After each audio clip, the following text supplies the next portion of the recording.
The best compositions guide attention naturally instead of demanding it.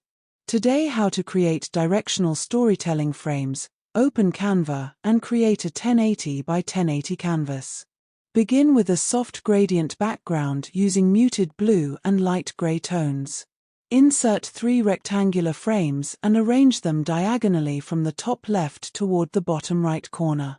Upload your images and place them inside the frames, adjusting each crop carefully for continuity.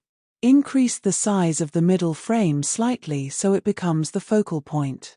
Add thin connecting lines between the frames and reduce their opacity so they remain subtle.